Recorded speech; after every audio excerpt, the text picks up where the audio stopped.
But the sun was coming out and melting Rob, it. I've started recording. Okay, gentlemen, recording is now going in. Yeah, I see that. I see that. That's fine. Thanks, Are we Rob. ready to roll, guys? Should we go straight into it? And we can always chat afterwards. West Coast of America. The West Coast. Okay, so l'chaim to everybody. Thank you very much, and shkoyach to everybody for braving the freeze. Did anyone see the snow today? Mark, did you see the snow? The raining now. Snowing in Alberton. So it was Snowed in Alberton. my first trip to the West Coast. I've been to the East Coast in America many times, but California I never saw before. It's an underwelt. A crazy one. In just outside LA in a place called Long Beach, California. Wow, is he a rabbi? That you schlep all the way there. Is he a rabbi? No, he's not. Yeah. No rabbi. We thought you were going to Brooklyn. No, it wasn't Brooklyn. In fact, we managed to come back through Brooklyn. It's the shortest I've ever been to New York in my life. We were in New York for like about 4 hours. On the way back, just enough time. The changeover of the flights was just enough time to catch a quick Uber from the airport to the Rebbe's Oil. And then we got children in New York. So we had 1 hour with the grandchildren and then a stop at my mother-in-law. My mother-in-law lives there. She wasn't well enough to travel to the wedding. So for my wife to see her. Now, so what happens is if you make, the way it works with the air travel, if you make it a formal destination in your itinerary, it becomes a whole new story. It's like almost double the ticket. So our tickets were structured into Los Angeles and back. But the New York was just a stopover. Like in other words, it was Delta, Los Angeles to New York, then New York to Amsterdam, Johannesburg. So how long is that flight, Rabbi? Must have been like 6 hours from LA to New York, 6 hours from New York to Amsterdam, and 11 from Amsterdam to here. It's about 22 hours of flight. Now, the way there, we went from London to LA. We went Johannesburg, Amsterdam, London. And the way there, we actually went straight into Los Angeles. Delta do that, yeah. Delta works with KLM and France. But what happened was that my wife, Honey, wasn't actually well. I never thought that she'd be able to travel, because she had a big struggle with her neck and her shoulders, like a disc. So I thought she wouldn't. So when she said she's ready to travel, it was a day before. We literally booked. Remember, I called you in the morning, I think. Yes. We booked the day before. It was a last minute thing. So when you're that last minute, you can't be so choosy. You want a good fare and you want flight ticket. $1,400. Yeah. Which is very reasonable if you think the day before. Yeah. But if for that amount of flying, it's 22 hours of flying each way. So it's a serious. So how much was your ticket? $1,400. $1,400 a piece. Yeah. How much? Yeah. And they love kosher food on. Yeah, they had kosher food, everything like that. But the only way they had kosher food from Europe, even though it was about 25 grand a ticket. Yeah. But that's considered okay. It's considered all the way to the West Coast. Yeah. All the way to the West Coast. It's not bad. Yeah. And a day before booking, you're talking booking at 11 o'clock at night, 24 hours before flying. So we were lucky. We could have.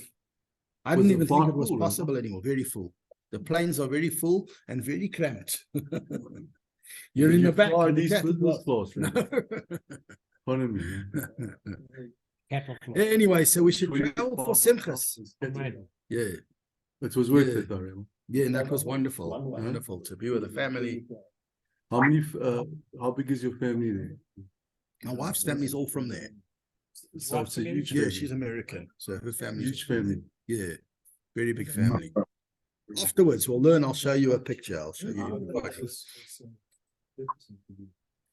Okay, people. We're at the Mishnah. I wonder if she wanted to fly to see her family. Yeah, she doesn't get to see her family that often, so it was very nice. Yeah. Very, very nice. Starting the Mishnah. Yeah, we're at the Mishnah. Masnisim. We are You got it, 39 eh? B. Yeah. You did read a few lines into the Mishnah the last time, but we'll start again. Says the Mishnah, "Va'elu mutarin ba'achila." These things are permissible to eat. So the format of this Mishnah is exactly the opposite of the previous one, because the previous Mishnah listed a whole bunch of things that are not permissible to eat. But this Mishnah started out saying, "Va'elu mutarin ba'achila," these things are permissible to eat. And it starts off by saying, "Cholav shechal b'oived kechab." Milk that was milked by a Gentile, obviously kosher milk, kosher animal, that was milked by a Gentile, where Yisrael Re'ayu, a Jew sees them. That is permissible. Is that what we call Chalab Yisrael? That's what we call Chalab Yisrael. This is the source of Chalab Yisrael, this Mishnah. Rabbi, by the way. In fact, he my discusses father's it yahrzeit, afterwards. 26. Your father's yahrzeit. 26. What's the name? That's Tzvi coming. Yaakov ben Moshe. Tzvi Yaakov ben Moshe. We have to have him in 26th mind. of Tammuz. 26 of Shabbos. So the thread was that till now the Mishnah and the Gemora was listing out things that are produced by Gentiles that we don't use because we worry about maybe wine was added or any other ingredient or problem. And now we're talking about a list of things that we do use. And one of them is milk that was milked by a Gentile from his flock, his animals, but a Jew happened to see it. What kind of seeing, what kind of supervision is discussed later on in the Gemara. V'hadavash and honey that was produced by a Gentile. He's got, let's say, his beehives and his honey plants. And here comes an interesting word, v'hadavdavanias. Davdavanias normally in modern Hebrew means cherries. However, in Mishnah Hebrew, it's not for sure cherries, and there's a few different commentaries we're going to see that have different views as to what the Mishnah means by this word, davdavanias. There's one view that it means grapes. Most of the opinions is that in this case, it's talking about grapes, and particularly very ripe grapes that are moist from the liquid inside them, because when grapes or fruit are very ripe, they start to ooze out or exude the inner liquid, and there's a view that it actually means honeycomb, but we'll get through that in the Gemara. Afal pi shemanatfim, even though they're dripping, they're exuding liquid. Ein bohem, they do not have, I think I didn't put the marker to, people can see where I'm up to. Yeah. Ein bohem mishum hechsha mashka. They don't have what's called the preparation of liquid, which makes something susceptible to ritual impurity. What that means is that in certain cases, food can only become susceptible to tumah, to ritual impurity, if it's wet. But if it's dry, it's not susceptible to ritual impurity, to tumah. And this is the reason why on Pesach nights at the Seder, we wash before we dip the karpas, before we put the vegetable, which is either celery, potato, or parsley, or onion. Before we put the karpas in water, in salt water, we have to wash just like we wash for bread. The only difference, we don't make a bracha. The reason we wash is our hands have to be clean, because the moment you eat with your fingers and you dip a fruit or a vegetable in water, once it's moist, if our hands were to be spiritually unclean, if they were not to, if they weren't clean, that impurity would be imparted to the thing which is wet. So normally the principle was, certainly in the time of the temple, because there were different foods that you weren't allowed to make them impure, because they were holy foods which came from the offerings. And normally the principle was that if the fruit or the vegetable is 100% dry, then the ritual impurity does not conduct. If we can borrow the word from electrical fields, it doesn't conduct, but if it's wet, it does. Now here we're saying that these things, even though they're oozing, they're not susceptible to tumah, because this is the mashka, it's the juice of the thing itself. But the Gemara will discuss it further.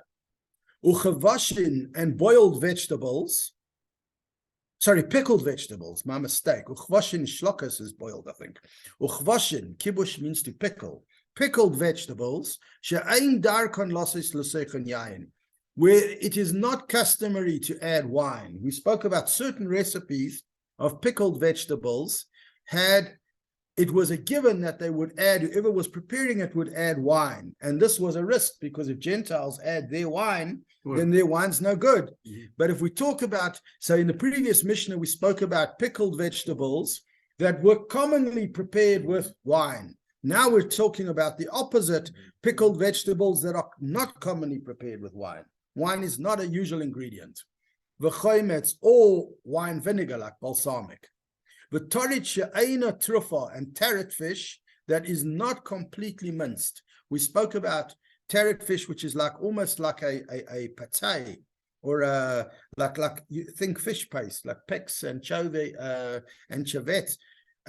We spoke about a type of fish that's completely minced, and you can't see the kind of fish, and therefore it could be a non-kosher fish. But here we're talking about a fish that, although it's been minced, it's not completely minced. So what happens is you can see from the pieces what kind of fish they've used to make it. You can recognize that this is a kosher fish that's been squashed. V'tzir sheyesh bo daga, and likewise a fish brine that actually still has fish in it. If you have a fish brine that doesn't have fish in it, as we said earlier, then you don't know, maybe it's a non-kosher fish that the Gentiles made this fish brine from. But if it's got the fish in it, you can assume that this is the kind of fish that was used to make the brine. V'oleh shel chiltis, and a leaf from the chiltis plant. We said that the chiltis, which was a strong spice, also was often mixed with wine and things to do with wine. And it was sharp, so if they cut it, they might have cut things which were a problem. But here we're talking about not the chiltit itself, but its leaf, which is also not a problem. V'zeisei gluskois hamugul golin, rolled olive cakes. It was a type of ripe olives that were pressed together, like almost like a cake of olives. And these two, generally, the Gemora will say, were not prepared with any kind of problematic additive, like a wine. So that is the anonymous author of the Mishnah giving us a list of things which, even if they come from Gentiles, should be okay. And like we say, the Gemara will unpack it further. Rabbi Yossi taught, he added to this, he says, Hashlochi nasurin, overripe olives are prohibited. In other words, a certain kind of olive which is always sold and served very, very ripe and fermented is prohibited. Why? I think the Gemara will discuss that this particular overripe olive was always included with like a balsamic vinegar or a grape-based additive in it. Hachagovim and locusts, these are locusts that are kosher. Believe it or not, as we say, there's certain locusts that are kosher, and they would serve them and sell them in different marketplaces.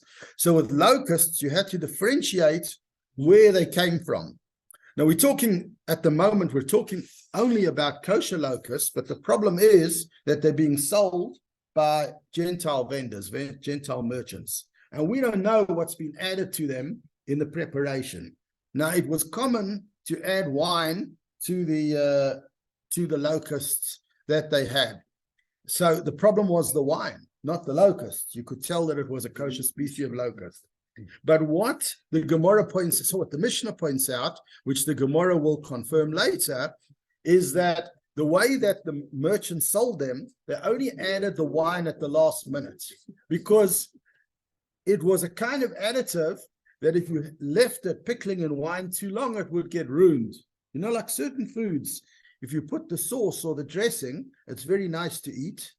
But if you put it too early, then it can get either soggy or ruined. Like every caterer knows, you got to, if you're dressing salad or certain things, you're adding sauce or gravy, you have to do it very close to when the people are actually going to eat. But if you do it too early, then by the time you serve the food or sell the food or whatever it is, it's already soggy and it's lost its texture and it's no good.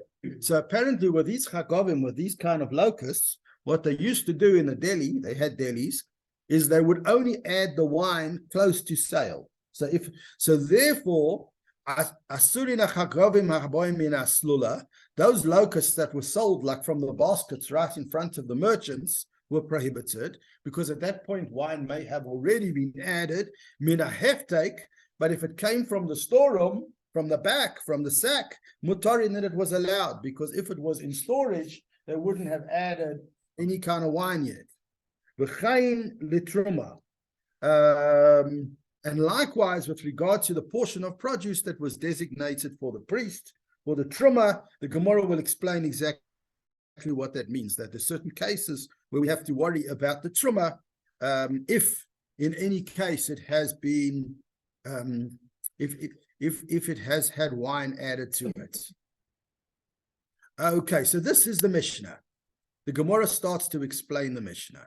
So the first thing the Gemara looks at in this Mishnah is this concept of a Jew supervising or seeing milk that was milked by a Gentile.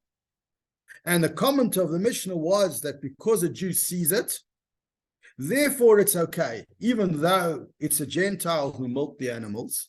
It's his animals, they are kosher animals, but they belong to the Goy, they belong to the Gentile. And he does the whole process, he milks the animals. But because a Jew is Ra'ay who sees it, it's okay. And the general reason, the original reason for the prohibition of Chalav Yisrael, of milk from a Gentile, we must always remind ourselves, because the different food items had different reasons, was in case they would mix in non-kosher milks or fats into the kosher milk. So in other words, your worry was that Mr. whoever he is, the farmer, might take his cow's milk and add in fat from his camels or his pigs or any other animal that's around that is not kosher. And for that reason, that's the original reason that our sages banned milk that comes from Gentiles. But this Mishnah is saying that if a Jew was present and can vouch for the fact that the Gentile didn't add any non-kosher milk or non-kosher fat from another animal that's not kosher, from its cream or milk, then it's okay. That's the definition of Chalav Yisrael. Yeah, that's the definition of Chalav Yisrael. And also what comes from this source in this Gemora is a discussion in Shulchan Aruch about what kind of supervision is necessary. When we say that it has to be supervised, at what level does it have to be supervised? Does that mean that the Jew has to be present literally all the time? That if he takes his, how do you call it, his eyes off the ball kind of thing, boom, then there's a problem. So Or are we saying a general presence is good enough? so the milk is okay, the one that milked by the Goy. Yeah, if a Jew watched it being milked. The Oh, Jew was has to there, has to be was present, supervised. the Jew What was. about the container, the milk in it? So- Because the kettle also- So the Gemara discusses it here, that the container is not a problem. Oh, okay. Interestingly, I guess it does have to be Because rinsed. it's cold. It's the milk Yeah, I is guess it cold. has to be rinsed, Hmm. but one of the jobs of the Jew is to check that the container is rinsed, but rinsing is good enough. It doesn't have to be koshered, but there should be no residue of milk from a previous milking where the Jew was not present. Now, the Gemara begins hearing this Mishnah to a brisa, which has a similar subject. You know, as we've mentioned a few times, the Mishnah was one type of text which came from the sages called Tanoim. Then there was the Brita, which was a later text, which also was also discussions and explanations on the Mishnah. And here the Gemara is doing a very common thing. What it does is it contrasts two Mishnahs or Mishnah and a Brisa that appear to deal with the same subject. Because by making a comparison, you can learn some new things. You can see. So the Gemara says, Taneina laha, the Tanu Rabbanon, we learned from this Mishnah something similar to another brisa that the rabbis taught, similar to what we've just said above in the Mishnah.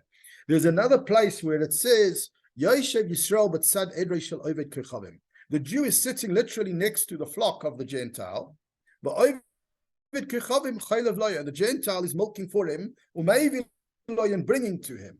He's basically goes to the non-Jewish farmer, and he's got his flock, his group of animals right there, and he's asking for milk, and he goes and he brings him milk, and it would seem from this bright that he's not necessarily watching 1,000%. He's standing there, and he goes off to milk the animals, and he comes back with the milk, goes off, comes back. We don't have to worry. In other words, we're not concerned that this Gentile might have done something with the milk, because the Jew can't see 100% what's happening. His security camera is not, 100%. It's only, so the Gemara wants to know regarding this brisa, what are we talking about? Hey Chadama, What kind of example is this? If you're talking about a Gentile who doesn't have any non-kosher animal in that group of animals, in that flock, Pshita, it should be obvious. What's he going to? You see the man, he's got sheep, goats, cows. He doesn't have any non-kosher animals in that group of animals. So you're saying that because he walks off and he milks and he brings the milk back to the Jew can see that there's no treif animal in the whole group. Where's he going to find a treif animal to put treifus in that milk? So the first question the Gemora wants to know is, what is the chiddush? In other words, what is the novelty in this lesson that it's okay? If there is a non-kosher animal in this group of animals, the edroi in his flock, amai, then why is it kosher? Then it's a problem. The opposite. How do we know that he didn't come back with milk? And part of the milk comes from that non-kosher animal. So in other words, the Gemora wants to know which of these is true in the case of this brisa. Were there non-kosher animals in this flock or were there not? If there were, then why is it good enough? The Jew's not seeing everything. He's on the side. And if there's no non-kosher animal, then what's the novelty of the lesson that it's kosher? So the Gemara answers, and it says, La'olam de'ika. We confirm, we say, actually, in this case, there are non-kosher animals in the flock. De'ika davatame. The non-Jew does have non-kosher animals in the flock. But the situation here is as follows. When the Jew stands up, he can see what's going on. When he sits down, he can't see what's going on. In other words, he's in a situation that if he stands up and looks carefully, he'd be able to see exactly what's going on. If he sits down and doesn't look as carefully, he won't. Mahu the tamer, I might have thought, even the Yosef Lachazalei, because when he sits down, he doesn't see exactly what's going on. Neichush, we would worry. Maybe the non-Jew will bring milk from the non-kosher animal and mix it in with the milk from the kosher animal because the Jew can't see everything. Kamash Malon, what this brisa is teaching us is we don't worry about that. Because he could see when he gets up, irtuta miritus, the other person will be too afraid, too anxious. Velomi arave, he won't mix in anything non-kosher. Now, what you get over this from here, and this is a very important principle in kashrut, that sometimes you can have what's called you can have a supervision that might not be scientifically meticulous, but because generally the person is there, it's considered good enough. You know, take for instance, many people have staff. The staff cook in your kitchen. Why is it okay if you've got Gentile staff who cook in your kitchen? Because they know that you could walk in at any time. And therefore, a person who knows that somebody else can walk in at any time is concerned. They don't want to be caught doing something wrong. They don't want to be caught putting in food that they're not allowed to, or mixing food that they're not allowed to. So the fact that you are, the wording is a yotze v'nichnas, there's an in-out scenario, creates a scenario that we assume that the person is not going to cheat or do anything wrong because they are, to an extent, concerned that somebody can walk in on them. So likewise, what this brisa wants to say is it doesn't matter if the Jew who is there is not absolutely, focused and targeted at the milking process of the Gentile to such a degree that he can see exactly which bucket he's got and exactly which animal he's milking. If in general terms, the Jew can basically see what's going on, then the non-Jew is going to be concerned that if he decides to look carefully, he'll see if something's wrong. That's enough of a supervision. That's basically what the Gemora is explaining, is the meaning of that brisa over there. That is the general meaning of it, that when we talk about supervision by a Jew, and it does hold true to this day, if you've got a mashgiach on a farm for Chalav Yisrael, now you can have a lot of cows in that hall. You know how they have them in those big, how would you call it, milking places. The mashgiach must have a general idea that he can see where the milk is going from the cows into the pipes and where the pipes are collecting it, or if it's manual, who's milking. But it doesn't mean that he has to have his eyes focused 24/7 every second, and nobody can do anything without him watching. You know, if he takes a phone call or he sneezes, it's also okay. It must be a general supervision. In Shulchan Aruch, when one looks this up, one will notice that, we always talk about the Beis Yosef, which is the author of the Shulchan Aruch, or the Taz, he's also called in the Torah. And then there is the Ramah. The Ramah is a little bit stricter than the Beis Yosef when it comes to the supervision of Cholav Yisrael. As far as the Ramah writes, that the supervision must be fairly watertight. So what that means is that he must be pretty convinced, the Jewish supervisor, that this is a farm, for instance, there's kosher animals, there's no huge possibility of anything coming in a back door, he can see the system. There must be a more, a more focused supervision. But what's coming from this Mishnah, from this Brisa, the Gemora is saying, is that the purpose of the Brisa is to say that if the Jew has a general perspective, it's good enough, even if he can't see it absolutely specifically. Then the next thing the Mishnah spoke about was honey. And we said that unlike, we put a ban on the milk and the bread and the wine, there's no ban on honey produced by Gentiles. So the Gemora over here is explaining what the Mishnah's point, what could be wrong with honey produced by Gentiles, the vash and the honey. So the Gemora says, the vash l'may neichush lo.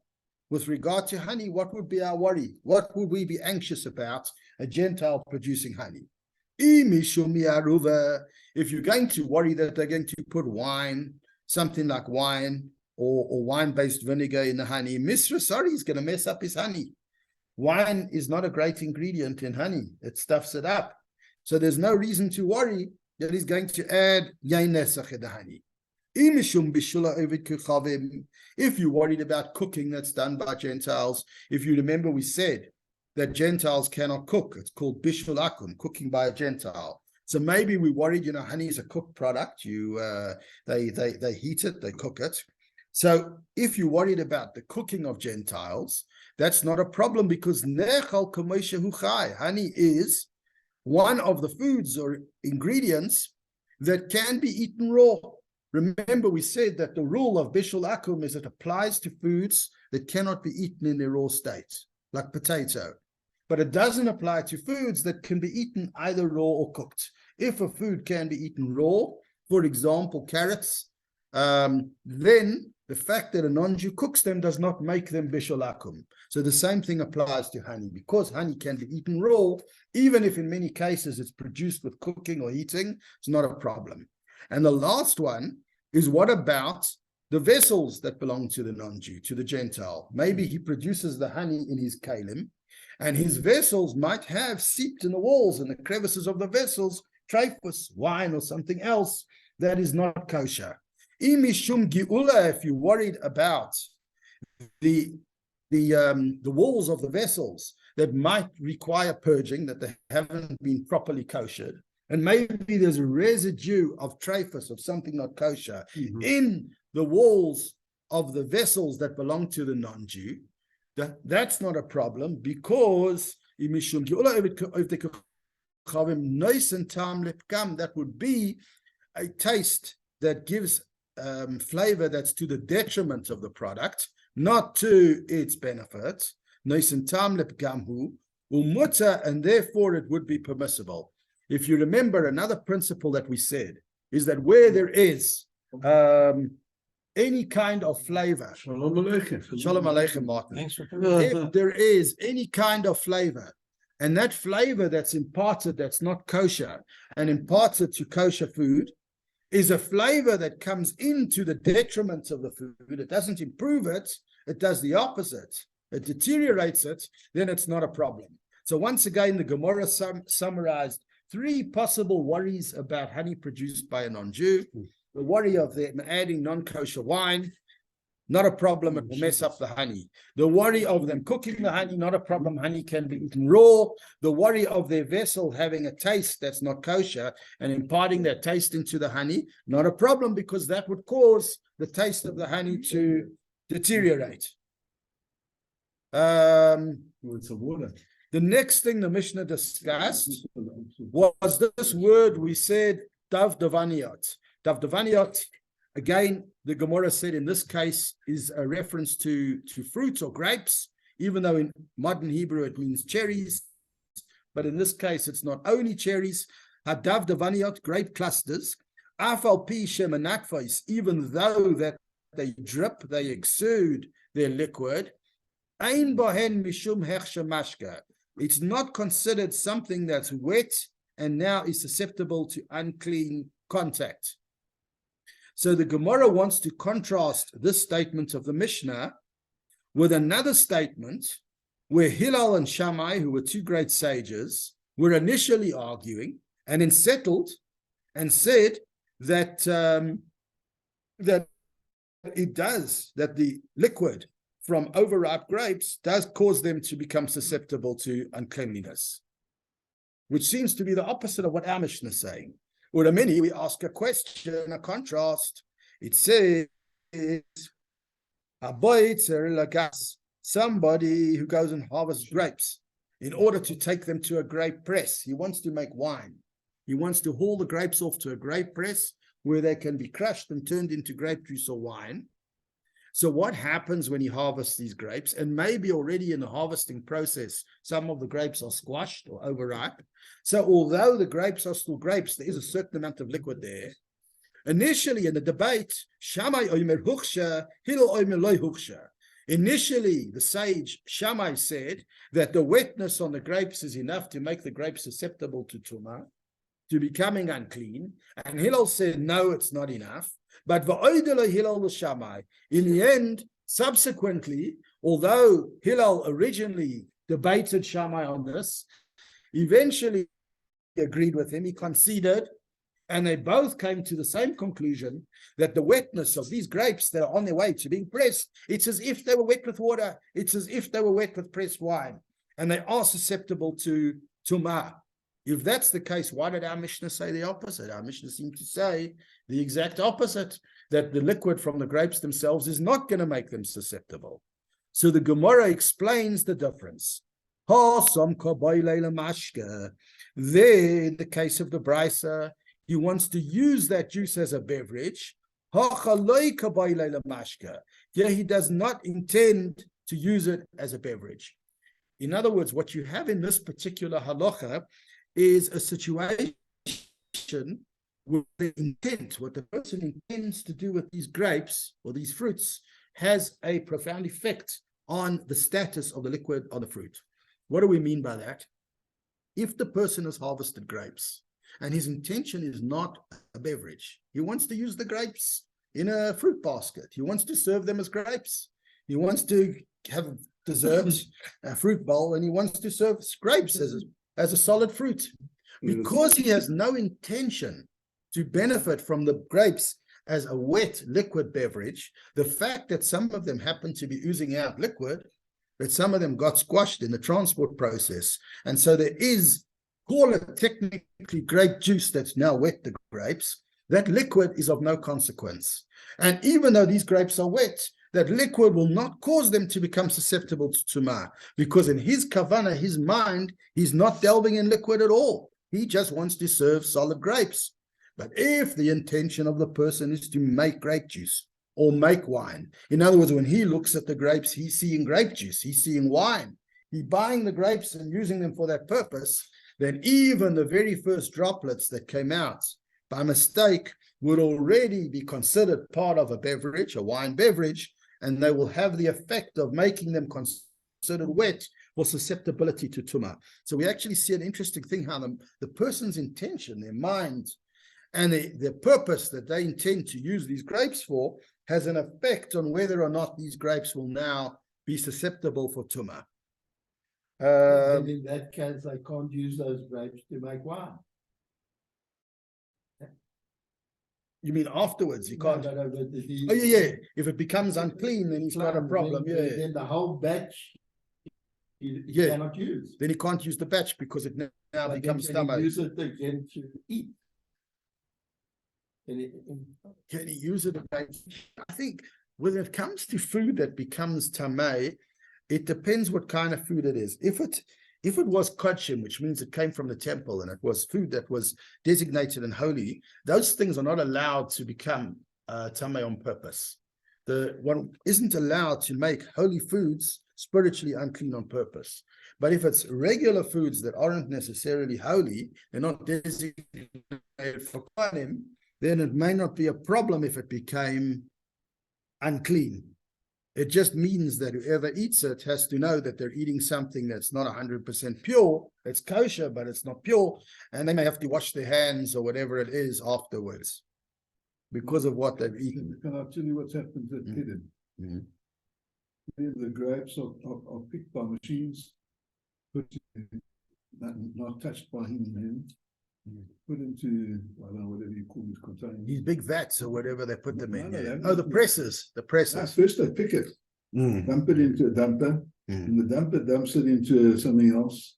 And they take, they strip all the branches. The branches off it, yeah. And whatever. Then it goes, nothing's touched by hands all the way, then it's pressed. But at no stage is anything happen until it gets in the box and delivered. So No human hand. no human hands. And in fact, when it comes to looking at the grape juice, they've got they've got a Like an eyeglass kind of thing. eyeglass, Like, yeah. which is pulled out of the thing, so it comes out and it goes. It's probably the wine that the guy looks at. It's probably just Gets discarded. discarded. Yeah, yeah. Yeah. Yeah. There's a part of that. They keep it out as much as possible. Even eye contact.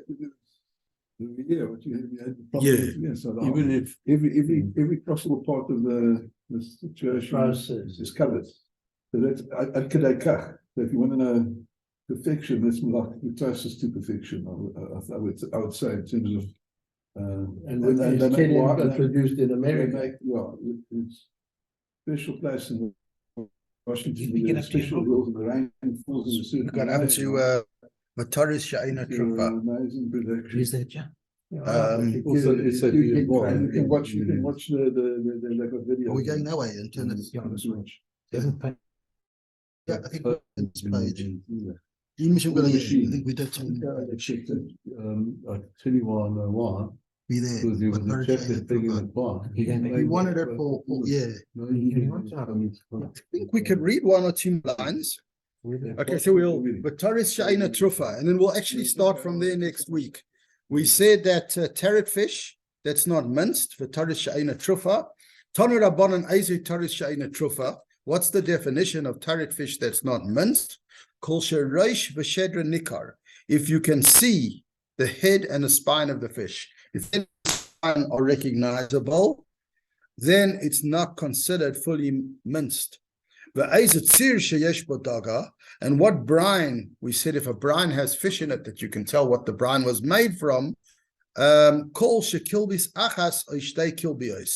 any brine where you can see kilbit is a type of fish, call it like a sardine, and you see one kilbit floating in there or two. If you see one or two, then you know that it's recognizable that this brine was made from that kind of kosher fish. So any brine that has one kilbit or two, that is considered to be a kosher brine because you can see which fish you've got. You can see that it's a kosher fish. Yeah, you can see that it's a kosher fish. Shaita toispai. Yeah, it's got shtei kilbias that are floating in it. Hashda kilbis achas. So Gemora asks a simple question. Hashda kilbis achas amras shtei kilbias mabaya. If you said that one is good enough, so why do you need it to say two? If one of them floating in it is good enough. So the Gemara says, like kasha, it's not one was with regard to open vessels and one with closed vessels. When the barrels are open, only one is required, but when two are required in an open barrel, but only one is required in a closed barrel. Because when it's an open barrel, other things could have gotten in. So if we see two, we're more sure that this is the breed of fish, the species of fish that it's made from. If it's a closed barrel, then one is enough. Yeah, I think that's where we can stop. Yeah. So theoretically, you could watch Moon King with a camera. Yeah, I think theoretically a camera would do the trick. Yeah. But I think that we still have to have a person present because that was the old, Follow the Halal Israel, you have to also watch the transportation in case the truck Let's see whether stops there's on the way accreditation and is talking about. picks up additional load. But the machine has to actually follow. And you've got to steal the truck as well. But it has to be followed all the way from the farm. From the farm to the dairy, dairy. from the farm to Farm the to dairy. the Yeah. Farm until where they pass the line. Okay, we're done, Les. You And can the wax, stop the recording if you want. The honey, does that help keep it pure, the wax with the honey, or is there no wax?